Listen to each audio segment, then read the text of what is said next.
तो इस वाक्य को बोल करके जाइए, आपका ईश्वर प्रधान, ईश्वर समर्पण हो जाएगा और आपका कर्म निष्काम कर्म हो जाएगा, उसका फल मोक्ष मिलता है, उसमें पाप नहीं घुस पाएगा, नहीं घुस पाएगा। ठीक है, कोई भी काम करते हैं, यज्ञ कर रहे हैं, हे ईश्वर हम यज्ञ कार्य आपको प्राप्त करने और कराने के लिए साधन के रूप में करने जा रहे हैं। देखिए, हे ईश्वर हम यह यज्ञ कार्य, आगे डॉट डॉट डॉट करिए, कोई भी कार्य हो जाएगा उसमें ना, हम यह यज्ञ कार्य या भोजन निर्माण कार्य या आसन ज्ञान का कार्य, जो भी कार्य कर रहे हैं, बस हम यह कार्य लिख दिया, हम यह कार्य आपको प्राप्त करने और कराने के लिए साधन के रूप में करने जा रहे हैं। इस कर्म को और इसके कर्म फल को भी आपको अर्पित करते हैं। हे ईश्वर हम यह यज्ञ कार्य या कोई भी कार्य है ना, हम यह कार्य आपको प्राप्त करने और कराने के लिए, मैंने प्राप्त करने और प्राप्त कराने के लिए साधन के रूप में करने जा रहे हैं। इस कर्म को और इसके कर्म फल को भी आपको अर्पित करते हैं। इस कर्म को और इसके कर्म फल को भी आपको अर्पित करते हैं। ओम शांति शांति शांति। ये दिन भर बोलिए, आज जो भी काम कर रहे हैं ना उसके पहले ये बोलिए और रात को सुनाइए। जिनको याद हो गया है क्या करेंगे, रात को सुनाएंगे पाठ में। ठीक है, अभी किसी को याद हुआ, याद हो गया? हाँ जी, अच्छी बात है। चलो हाँ जी, हाँ बोलिए, हे ईश्वर। आप लोग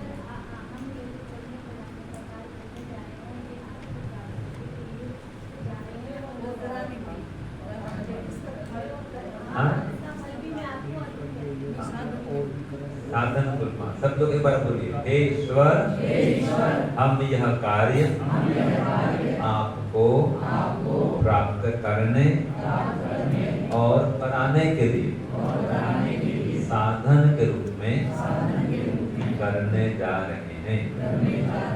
आगे बोलो।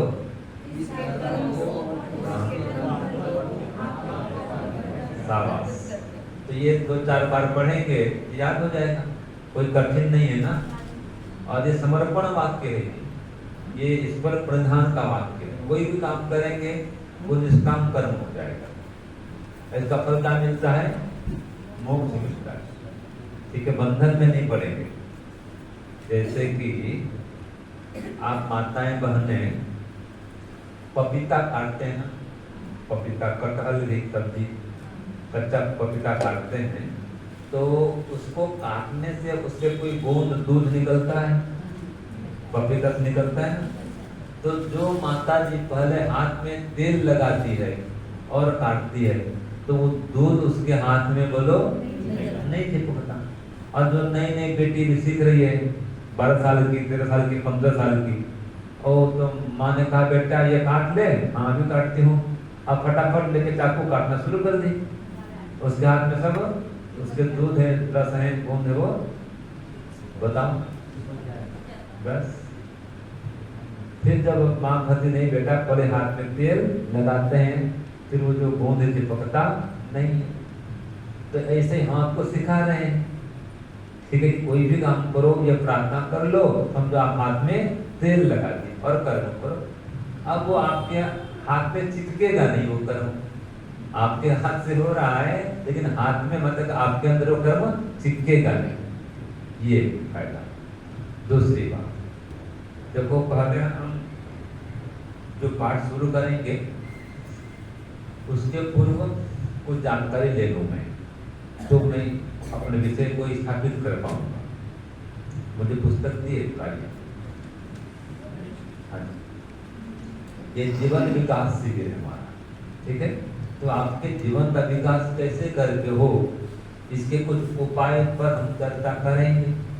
व्यक्तित्व विकास के उपाय को हो, जीवन विकास के उपाय को हो, इस पर चर्चा करेंगे। तो इसके पहले मैं आपसे कुछ पूछता हूँ, जैसे कि जिनके घरों में या जो अपने परिवार में रोज हवन करता है, विचार करो। हाँ, आप रोज हवन करने वाले हैं। अच्छा, तो जो नहीं करते हैं इस बार संकल्प लेके जाना, दैनिक करेंगे या कम से कम साप्ताहिक जरूर करेंगे, ठीक है। ये सीख के जाए। इस प्रकार से आप एक हवन कुंड कल और लगा देंगे तो सबको अवसर बढ़िया मिलेगा, मंत्र पाठ का अवधि का बढ़िया अवसर मिल जाएगा। तो ये बात। दूसरी बात, जिनको वैदिक संख्या के मंत्र याद है, ओम सन्नो देवी, ओम वाक वाक प्राणम प्राणम मंत्र उच्चार करो। ठीक है, सबको अधिकांश को याद है। जिनको याद नहीं है वो पुस्तक में दिया गया है। ये पुस्तक है प्रारंभिक शिक्षा, ठीक है। और एक पुस्तक दिया गया आपको वैदिक ध्यान पद्धति, उसमें उसका मंत्र भी है और अर्थ भी है, ठीक है जी। तो इसका भी आपको अभ्यास कराएंगे, इसकी भी कक्षा होगी। तो संध्या मंत्र भी कम से कम एक जीवन में तो रोज संध्या करो। अब तक पिछले जीवन में पता नहीं क्या हुआ, ये नहीं कि कौन जानता। अब वर्तमान जीवन में संकल्प करें कि जीवन भर में अब संध्या छोड़ूंगा नहीं। ध्यान है, उपासना है, संध्या मंत्र नहीं कर पा रहे हैं तो मैं ध्यान कराता हूँ, वो भी संध्या ही होगी। ध्यान है भाई। तो ओम का जप है, गायत्री जप है, ध्यान है। अब हाँ, संध्या मंत्र नहीं आते तो वो भी सीखना है, अभी शुरू में सीख जाएंगे। और जिनको नहीं आ रहे हैं तो कोई बात नहीं, ओम का तो गायत्री का तो आ ही रहा है ना जी। अब ध्यान भी सीख जा रहे हैं आप। मुख्य श्वास के माध्यम से बार बार आपको अभ्यास कराया जा रहा है। ये श्वास के माध्यम से जो आपका ओम का ध्यान चलेगा ना, इससे ईश्वर के व्यापकत्व का बोध होगा। याद रखिए, जितना आपका मन एकाग्र होगा, चित्त स्थिर होगा, उतना आप समाधि के निकट पहुंच के समाधि लगा लेंगे। समाधि माने क्या है? चित्त की स्थिरता का नाम ही समाधि है। चित्त की एकाग्र अवस्था का नाम ही समाधि। आप ध्यान करने बैठे हैं, ओम का जप कर रहे हैं, ओम आनंद का जप कर रहे हैं, बस ओम आनंद, हे ईश्वर आप आनंद स्वरूप हैं, मुझे भी आनंद दीजिए। ओम आनंद। वो बेटा पता नहीं क्या करता होगा, अभी तक आया नहीं। ओम आनंद, हे ईश्वर, अरे अभी तक नहीं आया बेटा, पता नहीं। ओम आनंद, सच्ची पता नहीं जल गई होगी। तो ओम आनंद का कर रहे हैं और मन में साथ में क्या चल रहा है जी? बस बेटा पोता परिवार है कि नहीं है? तो ये जो परंपरा है यही समाधि में बाधक है, और कोई बाधक नहीं है। तो ईश्वर से प्रार्थना करिए कि हे ईश्वर मुझको शक्ति दीजिए कि मैं कम से कम 1 घंटा अपने परिवार के विचार से मुक्त हो सकूं और आप परमात्मा के विचार से ओतप्रोत हो सकूं। तो घर तो छोड़ के कहाँ जाएंगे? क्यों जी? घर परिवार में रहना है ना, लेकिन क्या घर परिवार में परमात्मा नहीं है आपके? क्यों जी? है ना, तो है। बस हम परमात्मा को भूले रहते हैं, यही परमात्मा से दूरी है। बोलो, दूरी 3 प्रकार की होती है। कितने प्रकार से होती है दूरी? 3। कोई जानता है? हाँ, ज्ञान की दूरी और स्थान की दूरी और काल की दूरी। लिख लो जो नहीं जानता है तो। स्थान की दूरी, ज्ञान की दूरी और काल की दूरी या समय की दूरी। जैसे कि ये देख रहे स्वामी दयानंद, स्वामी श्रद्धानंद, है ना, दोनों महान सन्यासी। ये अभी हमसे स्थान से दूर है या समय काल से दूर है? बताओ। समय या काल से दूर है ना। अब नहीं रहे तो काल से दूर हो गए। आपके दादाजी किस प्रकार से दूर है आपसे? काल से दूर है, ये काल की दूरी है। और आप घर से दूर हैं ये किसकी दूरी है? ये स्थान की दूरी।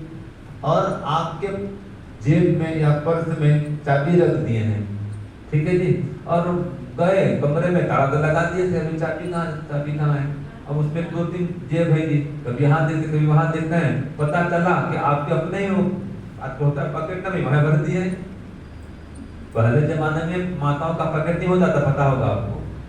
आजकल तो माताओं को ही पॉकेट हो गए, जो क्या बोलते लोग, सलवार क्या कुर्ती बोलते ना, पजामा कहे सलवार कहे, हाँ जी, सब में, लड़का लड़की सब में। पहले जमाने में लड़कियों के अंदर में कोई पैकेट नहीं होते थे, ना ऊपर पैकेट ना नीचे पैकेट। क्यों जी? हाँ, यहाँ पल्लू बांधते थे पहले, या बेग रखते थे। तो ये भूल जाना किसी पदार्थ को रख करके, ये है ज्ञान की दूरी। तो परमात्मा से स्थान की दूरी है क्या? अच्छा, समय की दूरी है क्या? काल की दूरी मतलब है नहीं। तो किसकी दूरी है? हम उसको भूल जाते हैं जी, भूले हुए हैं, यही उससे दूरी। तो ये संकल्प करिए कि प्रातः काल और सायंकाल 2 समय मैं ईश्वर की उपासना जरूर करूंगा। तो जो 2 समय परमात्मा को याद रखेगा ना, ये संधि बेला है। संध्या माने संधि बेला। तो इस संधि बेला में जो ईश्वर का ध्यान किया होता है, वही व्यक्ति अंतिम संधि बेला में, वो संधि बेला कौन सी है? ये शरीर छूट रहा होगा और नया शरीर हमको प्राप्त होने वाला होगा। ये जीवन से जाएंगे, नए जीवन में प्रवेश करेंगे, ये भी एक संधि बेला है। तो इस प्रातः सायं की संधि बेला में जो ईश्वर का ध्यान उपासना किया होगा, वही व्यक्ति अंतिम संधि बेला में ईश्वर का ध्यान जब उपासना करते करते शरीर को छोड़ पाएगा। कितनी बड़ी बात है, परमात्मा का स्मरण करते करते शरीर छोड़ रहे हैं, बहुत बड़ी उपलब्धि की नहीं है। कई लोगों को तो याद भी नहीं रहता है, उनकी स्मृति खो जाती है, बातचीत बंद, देखना भी बंद, सुनना भी बंद, अंतिम ऐसा आप अधिकांश देखे होंगे।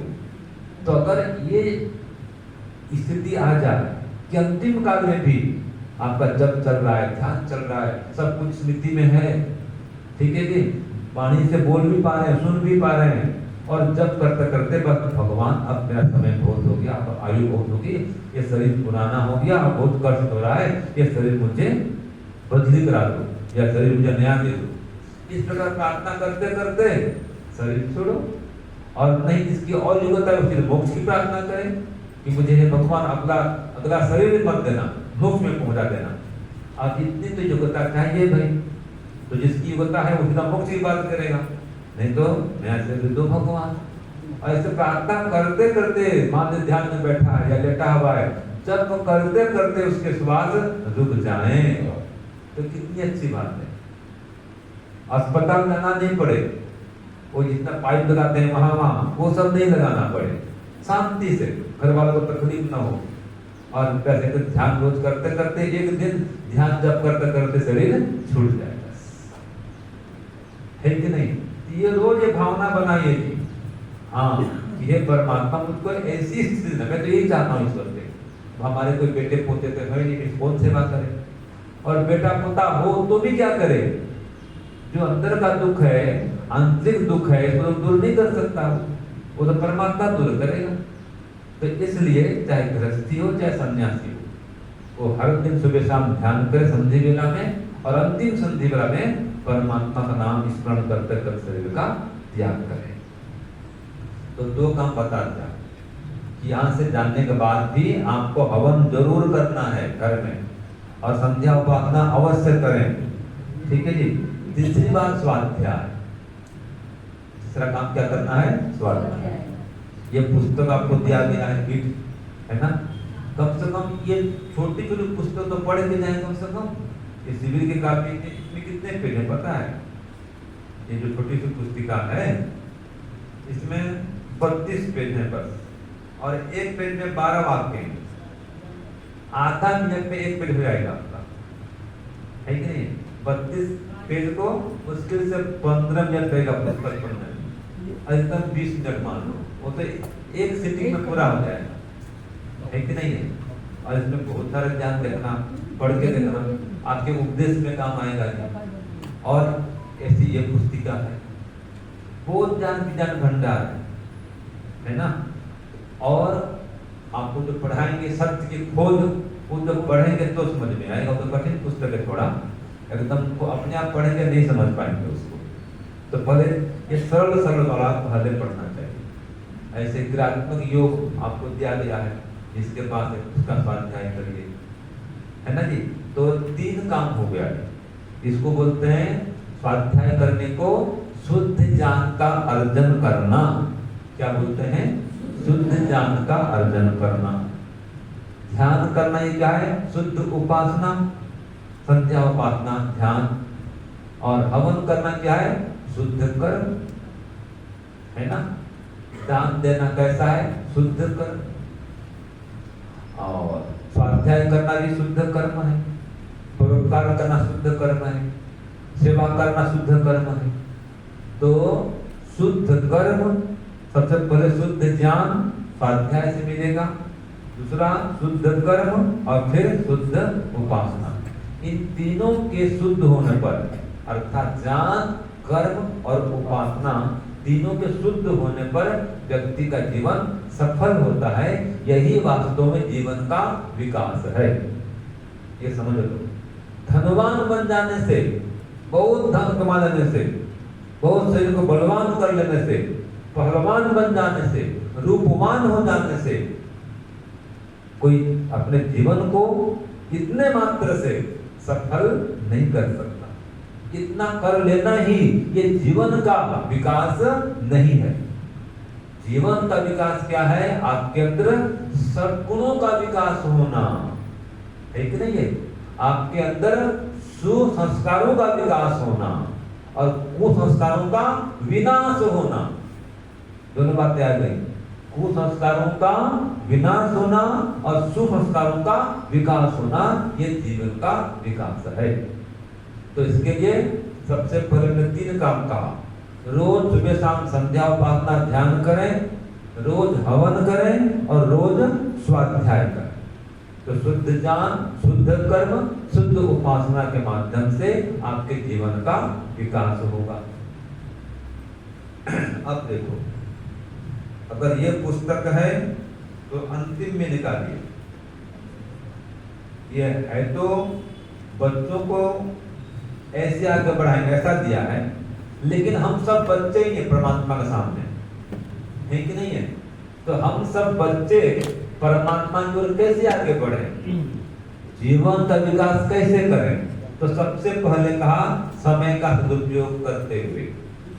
बच्चों को भी, बड़ों को भी, हम भी आपको समय का सदुपयोग सिखाते हैं पहले कि समय पर आओ, है कि नहीं? घंटी लग गई, आ जाओ, घंटी लगती क्लास में आओ, घंटी लगते ही भोजन में जाओ, घंटी लगते ही उपासना में आओ।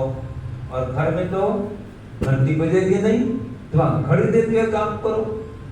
यहाँ पर तो घंटी में चलो और घर में घड़ी से चलो, ठीक है? तो समय का सदुपयोग करने से जीवन का विकास होता है। ये बात सभी लोग स्वीकार करते हैं। और इसकी शुरुआत कहाँ से करेंगे? सुबह से। आज सबसे बड़ी समस्या सुबह से व्यक्ति फेल हो रहा है। व्यक्ति का, चलो हम जब तो उम्र वाले हैं तो ठीक है, लेकिन जो 15 साल के, 20 साल के बच्चे घर में हैं, आप देख लो हर घर की क्या कहानी है।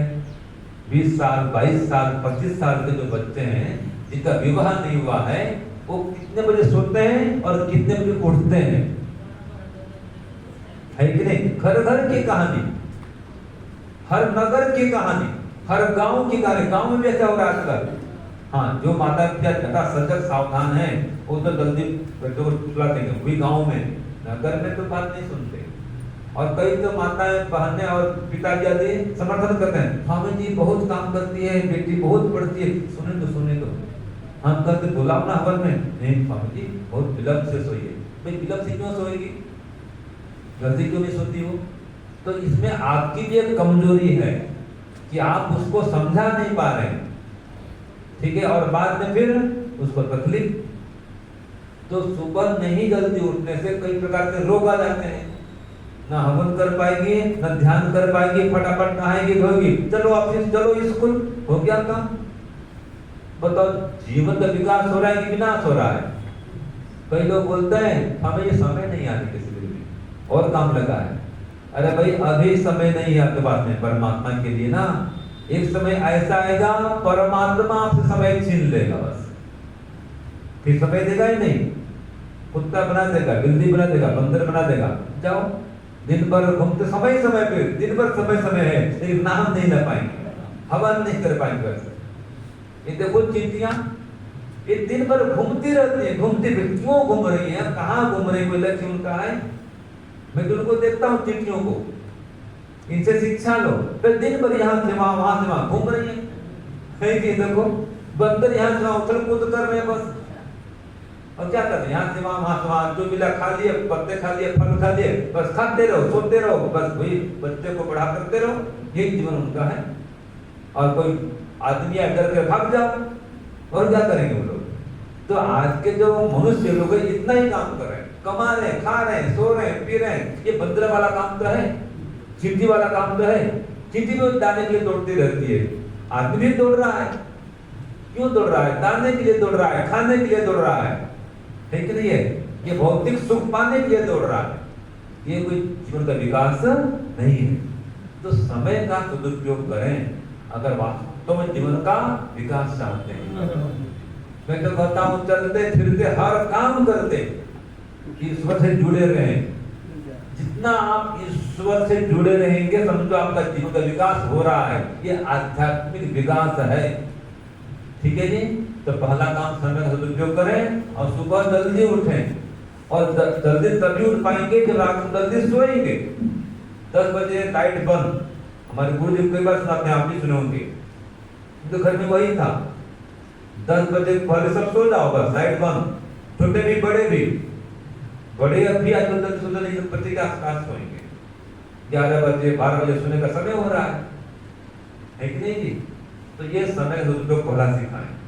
दूसरा, श्रद्धा, माता पिता गुरु प्रति श्रद्धा हो, समर्पण हो, सेवा की भावना हो, इससे जीवन का विकास होता है, विनम्रता आती है, सरलता आती है। जो माता पिता सामने झुकेगा नहीं, श्रद्धान्वित नहीं होगा, वो क्या करेगा? माता पिता का अपमान करेगा। और याद रखिए शास्त्र क्या कहता है? परोपकाराय फलन्ति वृक्षाः, परोपकाराय वहन्ति नद्यः, परोपकाराय दुहन्ति गावः, परोपकारार्थमिदं शरीरम्। तो जितने परोपकार करने वाले हैं इनके फल साधन है, देख लो। पेड़ में फल आते ही वो नीचे झुक जाता है कि नहीं है? गाय दूध देती है, तो गौ माता का थन कहें, स्तन कहें, वो पीठ के ऊपर है कि पेट के नीचे है कि नीचे है? ऊपर होते कैसे दूध वही बताओ है? उसके जो बच्चे हैं वो किस प्रकार दूध पिएंगे? नहीं दूध पी सकते ना, तो भी झुकी हुई है। नदियां ऊपर नहीं बहती, नीचे बह रही हैं। अगर नदियां ऊपर बहती रही तो हमारे किस काम की है? कोई काम की आएंगी नहीं। नदियां नीचे बहती हैं तो उसे पानी नहर में, खेत में दे सकते हैं। तो पेड़ हैं, नदियां हैं, गाय माता, ये सभी करते सबको विनम्रता है, सरलता है, सब धरती पर स्थित हैं, धरती को झुक रही है, मुड़ रही है। तो आप भी ये श्रद्धा को, विनम्रता को, सरलता को लाएं। इसके बिना जीवन में विकास होने वाला नहीं है। देखो ये छोटी छोटी बात आपको लगती होगी, लेकिन इसके बिना वास्तव में विकास होने वाला नहीं है। तो आत्मनिरीक्षण करें कि मेरे अंदर कितनी श्रद्धा है, माता पिता गुरु प्रति कितनी विनम्रता है, देखें। और फिर स्वाध्याय जो मैंने कहा था, एक तो इसका अर्थ है स्वाध्याय करना, ये मोटा अर्थ है, और भी 2 अर्थ होते हैं स्वाध्याय के। कोई बता पाएगा? स्वाध्याय के 3 अर्थ होते हैं। हाँ जी माता जी। स्वयं का निरीक्षण परीक्षण मतलब स्वयं का अध्ययन, ये भी स्वाध्याय है एक अर्थ। और एक अर्थ क्या है? ओम और गायत्री का जाप करना, ये भी स्वाध्याय है। और तीसरा ये आर्ष या वैदिक ग्रंथों को पढ़ना। तो ये तीन काम करेंगे आपके जीवन का विकास होगा। जिसके जीवन में ये तीनों नहीं है उसका विकास नहीं हो सकता। और आज सच्चाई से देखो, आज घरों में, परिवारों में, बच्चों में और बड़ों में भी और बूढ़ों में भी, अधिकांश परिवारों में, अधिकांश घरों में इन तीनों का ही अभाव। आप खुद अपना देख लो, आप कितने व्यक्ति हैं जो रोज स्वाध्याय करते हैं, वेद का, दर्शन का, उपनिषद का, बताओ कुछ हाथ हो रहे हैं? तो देखो स्थिति। तो हर दिन स्वाध्याय होना चाहिए, चाहे सत्यार्थ प्रकाश पढ़ें, कोई दर्शन उपनिषद का एक पेज पढ़ें, वो नहीं होगा तो ये छोटी छोटी पुस्तक पहले पढ़ें, सामान्य पुस्तकें, सरल पुस्तकें हैं, तो पहले से अभ्यास करिए। तो एक पेज स्वाध्याय करने का संकल्प लेकर के जाएं, देखना आपके जीवन का विकास जरूर होगा। ठीक है जी। फिर चौथा काम जो है संध्या उपासना पहले कर दिया था, व्यायाम। कितने लोग रोज व्यायाम करते हैं बताओ? हाँ, तो व्यायाम रोज करिए। कसरत है, व्यायाम है, आसन है, प्राणायाम है, ये जरूर करिए। इसके बिना जीवन का विकास अधूरा। ठीक है नहीं? तो जिसके जीवन में आसन, व्यायाम, प्राणायाम नहीं है, क्या जीवन जी? संध्या नहीं है, उपासना नहीं है, खुद पशु वाला जीवन है। तो इसलिए अपने जीवन को महान बनाना चाहते हैं तो संध्या उपासना साथ में आसन, व्यायाम, प्राणायाम को भी दिनचर्या का अभिन्न अंग बनाइए। क्या बनाइए? अभिन्न अंग बनाइए। फिर सत्संग, हवन, दान। सत्संग तो रोज संभव नहीं है, शिविर में रोज आ नहीं सकते, बस उसका उपाय वही है। हाँ, कोई ऑनलाइन चलता है वो सुन लो, कोई सत्संग हो जाएगा आपका। और नहीं तो स्वाध्याय करो, वही सत्संग है जी। मान लीजिए हम वेद पढ़ रहे हैं तो हमारा सत्संग किससे होगा? हाँ, वेद पढ़ रहे हैं तो हमारा सत्संग किससे होगा? किसके साथ होगा? ईश्वर साथ में होगा। और क्या, हम सत्यार्थ प्रकाश पढ़ रहे हैं, सत्संग किसके साथ हमारा होगा? हाँ, स्वामी जगन साथ में। हम पढ़ रहे हैं योग दर्शन तो सत्संग किससे होगा हमारा? बस एक बोले क्या हो जी, रुपए जी योग विद्या धनोत्तरी और पुस्तकम और ग्रंथ परिचय, इन्होंने क्या किया? तो ये आसन, व्यायाम, प्राणायाम, संध्या, हवन, सत्संग ये जीवन का अभिन्न अंग है। ऐसे ही दान। देखो 5 महायज्ञ करने का विधान है गृहस्थियों को, पता है आपको? 5 महायज्ञ कौन कौन से? ब्रह्म यज्ञ, देव यज्ञ, पितृयज्ञ, अतिथि यज्ञ, बलि, वैश्वदेव यज्ञ। जिनको याद नहीं है लिख लो, तो याद कर लो। वैसे पुस्तक में भी दिया हुआ है, आपको 5 नहीं मिल जाएगा। ठीक है ना? फिर भी काफी भी देखो और पक्का हो जाएगा। बोलो, पहला ब्रह्म यज्ञ, दूसरा देव यज्ञ, तीसरा पितृयज्ञ, चौथा अतिथि यज्ञ, पांचवा ये 5 महायज्ञ और साथ में स्वाध्याय जिसके जीवन में है। और एक 7वां काम है पाप और नहीं है, तो वही व्यक्ति मनुष्य बन सकता है। आप अपना अपना परीक्षण कर लीजिए। मैं केवल उपदेश की बात नहीं कर रहा हूँ, उपदेश तो कर ही नहीं रहा हूँ, मैं कह रहा हूँ आपके जीवन का विकास कैसे होगा। जिसके जीवन में 5 महायज्ञ है, साथ में स्वाध्याय सत्संग है, उसी के जीवन का विकास होगा और साथ में पाप से वो पृथक हो। ये जीवन का विकास है। तो ब्रह्म यज्ञ में क्या करना होता है जी? संध्या उपासना ध्यान। और देव यज्ञ में क्या करना होता है? हवन यज्ञ। और पितृ यज्ञ में क्या करना होता है? माता पिता सेवा। अब आपके माता पिता तो भी है ही नहीं माता जी, आपके माता पिता नहीं है तो क्या करेंगे? जो पोता पोती हैं वही आपके माता पिता हैं, वो क्या करेंगे? ऐसे बोलते भी है ना, बोलते ना जी। तो पोता पोती संस्कार दो, उनको संध्या कराओ, हवन सिखाओ, है ना, उनको अच्छी शिक्षा दो। ये काम आपका है। जिनके माता पिता नहीं है वो पोता पोती को संस्कारित कर, ठीक है जी, ये आपका पितृ यज्ञ हो जाएगा। और चौथा क्या आपने कहा था? अतिथि यज्ञ। ये रोज करने का होता है। अब ये कैसे करें बताओ?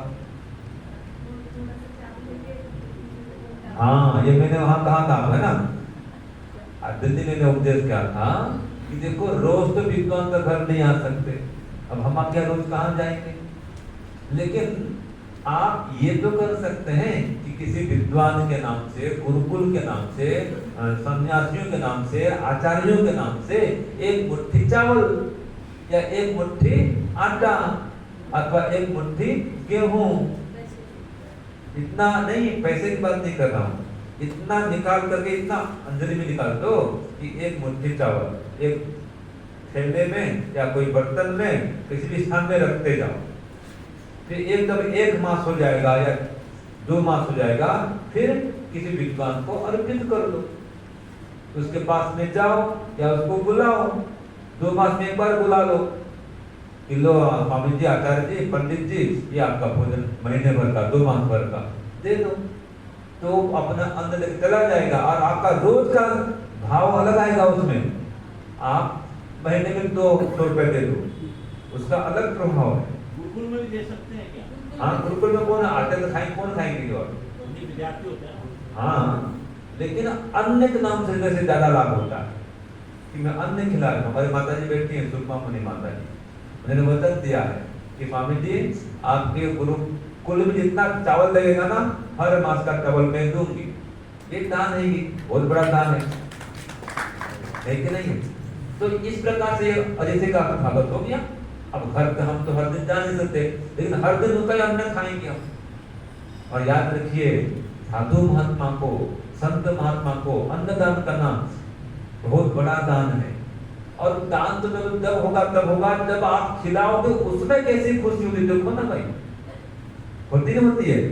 हमको जो खाता है ना, खाता है, या हम जो खाने वाले हैं, हमको सुख मिलेगा, लेकिन खिलाने वाले को आनंद नहीं मिलता है। वो सुख से ज्यादा महान है वो। तो इसलिए ये अतिथि इस प्रकार करिए। रोज तो घर में आपको कोई आएगा नहीं ना, आप रोज गुरुकुल में आ पाएंगे। हर दिन एक मुट्ठी चावल, गेहूं, आटा कुछ भी निकालिए, या अंतिम उपाय ये है कि हर महीना रुपया भेज दीजिए, भी एक उपाय है, ठीक है जी। अगर रोज चावल का नहीं बना पा रहे हैं तो हर महीने का कितना होगा? 300 रुपया मान लो, चलो महीने का 300 भोजन में दे दो, 300, 400, 500 जो आपके पास अनुकूलता है। तो हर महीना लेकिन देना चाहिए, प्रत्येक दिन निकालना चाहिए। आप नियम से 10 रुपया रोज निकालो, हाँ, और फिर महीने के अंत में भेज दो, दे दो, बुला लो, जिस सुविधा हो। ये अतिथि यज्ञ आपका हो जाएगा। और कम से कम 10 रुपए तो निकलेगा ही, ये सामान्य बात है कि नहीं? जो आपके पास में गुरुकुल निकट में कुटिया है, गुरुकुल है, आश्रम है, ज्यादा नहीं, आसपास के पंडित जी हैं, कोई तो है, उनको खिला दो, वो भी विद्वान है। और 5वां है बलि वैश्वदेव यज्ञ।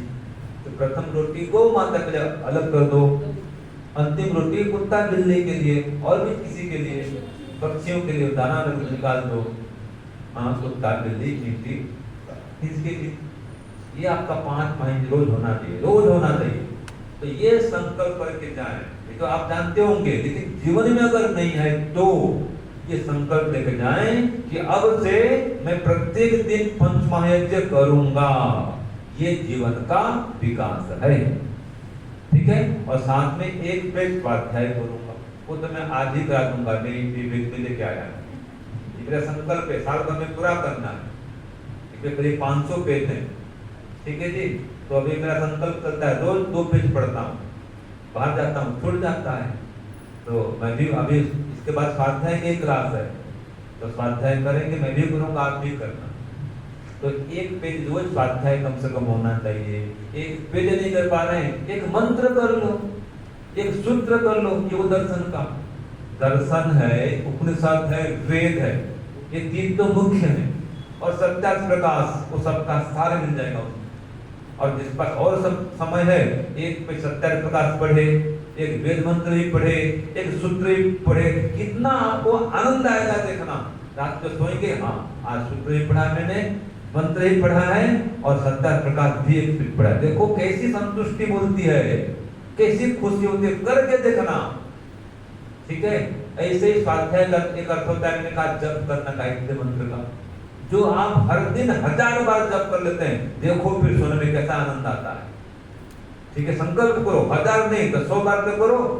ये हमारी दोनों बहनें आई हैं, है ना जी। आप संकल्प करना कि बच्चों को भी रोज जैसे कान में रोज 5 बार गायत्री मंत्र जरूर बोलना है। बेटे का नाम क्या है जी?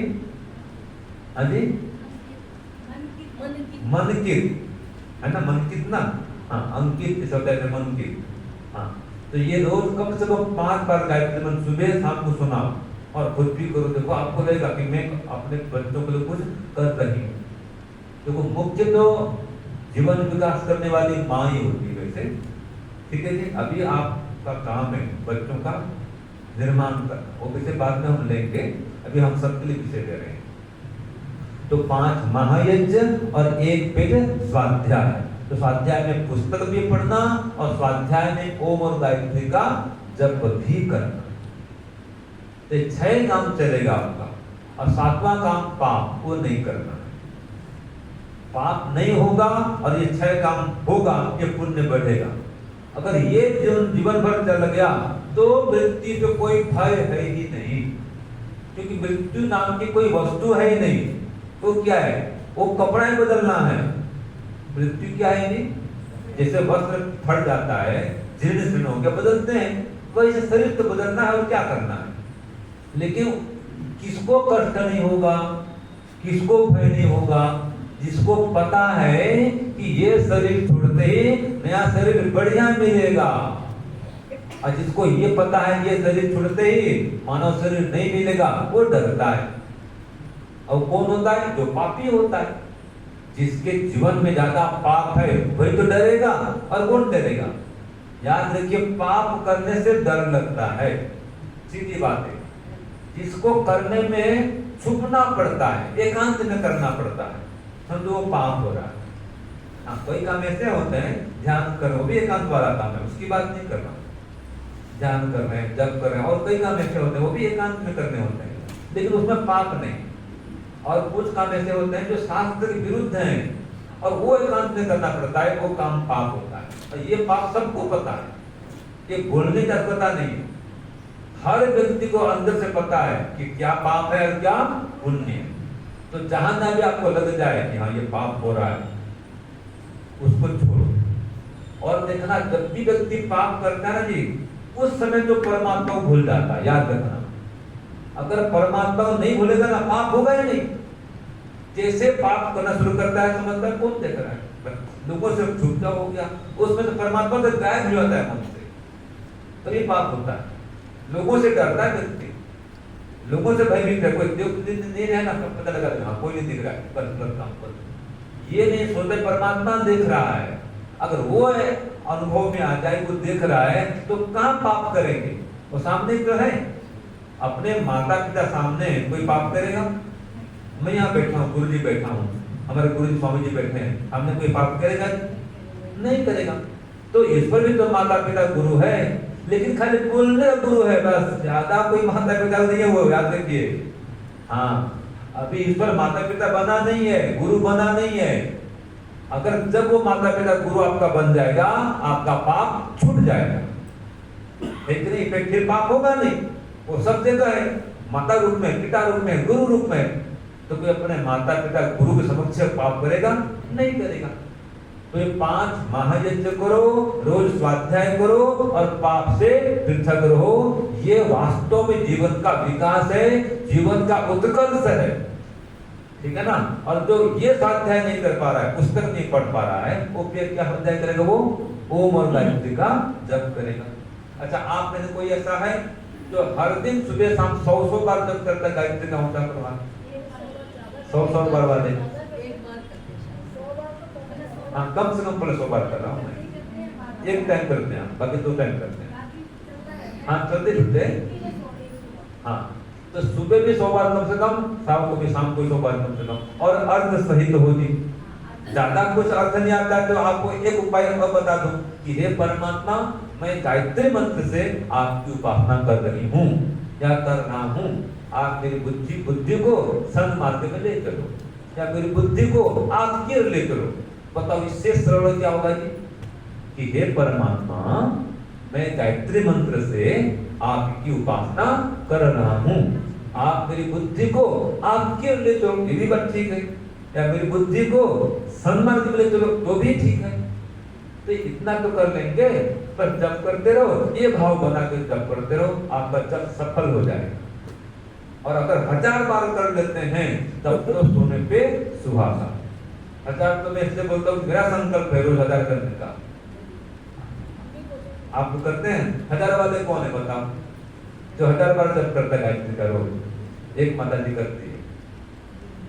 क्या आपको सब लोग नहीं करते हैं? कर सकते हैं। कैसे बताऊं? देखो, 1 मिनट में 10 बार जब तो आराम से होता है। 1 मिनट कितना जब होता है? 10 बार, ठीक है? तो 10 जब कितना हो जाएगा? 100 बार, और 100 मिनट में 1000 बार, तो 100 मिनट माने 3 घंटा और 10 मिनट।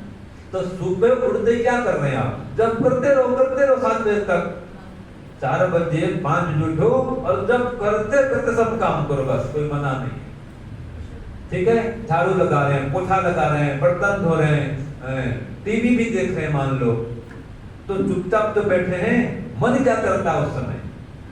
आप झाड़ू लगा रहे हैं, पोछा लगा रहे हैं, रोटी बना रहे हैं, मन क्या करता है? कुछ तो सोचते रहता है। तो वो सोचना बंद करो और गायत्री का जप चिंतन शुरू करो। देखो 1000 बार क्यों नहीं होगा आपका? आराम से हो जाएगा, ठीक है जी? तो चलते फिरते उड़ते बैठते हर समय ओम और गायत्री जप का अभ्यास बढ़ाओ, ये जीवन का विकास है।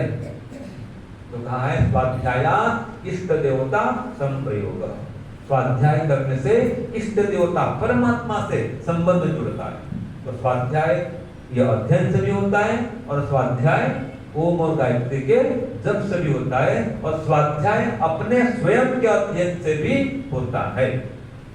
तो खुद के कर्मों को देखो, रात को सोने के पहले कितना पाप किया, कितना पुण्य किया देखो, कितना दान किया, धर्म किया देखो, ये जीवन का विकास है। तो कहां तक हो गया हमारा? सत्संग हवन दान यहाँ तक हुआ। और 6 बिंदु है सेवा शुश्रूषा बड़ों का सम्मान। 6 अभी हुआ, 6 कल कर देंगे। और तो 6 बिंदु आपके जीवन में कितना है ये देखना है। इस पुस्तक में लास्ट में जो 6 बिंदु है ना, ये केवल पढ़ना नहीं है, याद रखना। क्या करना है? ये जीवन में कितना उतरा हुआ है वो देखना है, और नहीं उतरा है तो उसको उतारना है। ये पुस्तक है वैदिक शिक्षा। जिसको नहीं मिला है ले लेना, यहाँ ऑफिस मिल जाएगा। हमारे आचार्य जी पर खड़े हो जाएंगे, आचार्य अनिरुद्ध जी हैं, वहाँ बैठते हैं, काउंटर में बैठेंगे, मिलेंगे। जिनको नहीं मिला रोहतक वाले हैं, जिनके पास नहीं है ये पुस्तक ले लेना। ये पुस्तक है, ये पुस्तक है, ठीक है? ये तो आपको फ्री मिलेगा। और ये पुस्तक बिक्री में है जी। अब ये चतुर्वेद शतकम है, 400 मंत्र वेदों के, और इतना सरल है, आप पढ़ के देखना। इतनी व्याख्या सरल व्याख्या है, सरलतम व्याख्या है। आप पढ़े हैं क्या? हाँ, जिनके पास नहीं है वो काउंटर से खरीदना पड़ेगा। अभी भी दे सकते हैं, जब आपको परस मिलेगा, पैसा मिलेगा जमा करना, कोई समस्या नहीं है। लेकिन समय का उपयोग करने के लिए पहले ले लो। ये पुस्तक है, ये है ग्रंथ परिचय। जिसको रुचि है दर्शनों में, उपनिषदों में, महाभारत में, मनुस्मृति में, इस सब का जो परिचय दिया है कि कौन से दर्शन में कितने सूत्र हैं, है ना, कितने अध्याय हैं, क्या क्या विषय है, सब मोटा मोटा ज्ञान भरा पड़ा है। कौन से उपनिषद में क्या है आप देखो, और फिर लेके यहाँ पर रखा रहेगा, लेना वहां से लेना। लेकिन ऐसे मनुस्मृति में क्या है, व्याकरण में क्या है, आयुर्वेद का परिचय, आयुर्वेद का परिचय भी है। तो दर्शन, उपनिषद, व्याकरण, आयुर्वेद, मनुस्मृति, ज्योतिष, ये बीच में है, और कई सारी बातें और बीच में। तो ये पुस्तक जिनको चाहिए स्वाध्याय के लिए वो दे सकता है। फिर एक है योग विद्या प्रश्नोत्तरी। देखो सरल एकदम प्रश्नोत्तर रूप में है योग दर्शन सूत्र सहित, जो भाष्य नहीं पढ़ सकता, संस्कृत नहीं पढ़ सकता, ये पढ़े। फिर हमारे गुरु जी पढ़ाएंगे सत्य की खोज, वो तो आपको दिया ही जा रहा है, वो पूरा न्याय दर्शन का सार है, याद रखिए।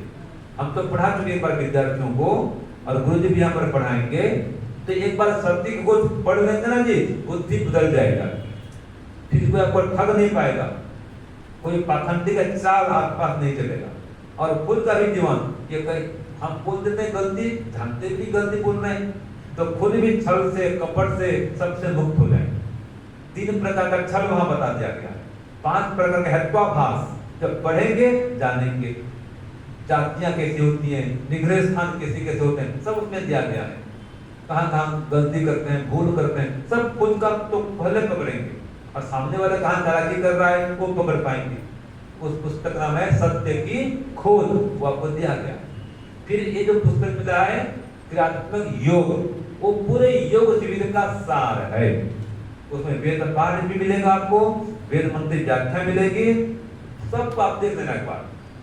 सागर में सागर है, मोटा है पुस्तक थोड़ा, तो वो आप पढ़िए।